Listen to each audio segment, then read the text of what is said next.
Ay nako, ang dami na talagang mga gaya-gaya. Porkit nag-trending lang din kami, gaya-gaya na. Oh, bakit? Ano, beast mode ako ngayon?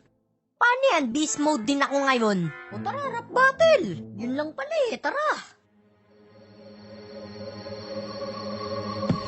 Nako, heto na mga chief. Yaya Dab versus Pastides Chick. Husgahan na lang natin.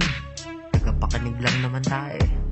Ako unang maglalapag, sino ba ang papalag? Yung mukha mo parang 30 na suntok ang sinalag. Pag ako'y nakatingin sa mukha mo yayadab, parang nakatingin ako sa nagsasalitang bayag. At ako ay mataas, ikaw na may mababa. Kailangan ni panday ang tinataglay mong baba. Kasi naman lintik, baba mo sa pagkahaba. Huwag kang yuyuko, sige ikaw rin ang kawawa. Ano ako kawawa? Nako mali ka sis. Ang love life ko ay cheesy pa sa factory ng cheese. Eh ikaw kamusta love life? Ayun, edi nga. Iniwan lang ng boyfriend, nagpa-interview ka na? Sana nagreklamo ka na lang dun sa barangay nyo. Kasi wala naman kaming pakidyaan sa buhay mo. Kaya wag kang mag-feeling-feeling na artista ka. Unang banat ko pa lang to girl, pero panis ka na.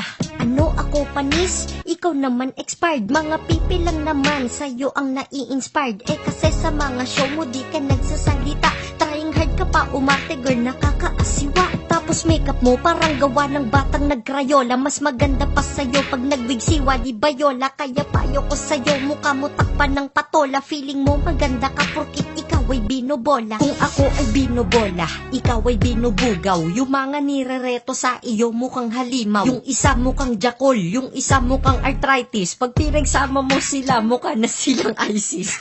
Kala mo, love life mo nagiging sweeter. Hanapan na pala ng pag-ibig ngayon ng Twitter. Ganyan lang talaga galawang mga desperada. Kawawa ka't apidaig mo pa si Esperanza. Kung ako si Esperanza, ikaw na si Pulgoso. Kapag nagtoothbrush ka pang mumugmo galing sa poso. Kaya hindi ka nagsasalita sa mga show mo. Kasi pag naampoy hininga mo nag-i-slow mo. Paligid ng tao, daig mo pa ang mayroong beke. Lahat sa'yo ay peke, tapos wala kang dede. At ang tanging nagdala lang naman sa'yo si Alden. So kung wala si Alden, wala ka din.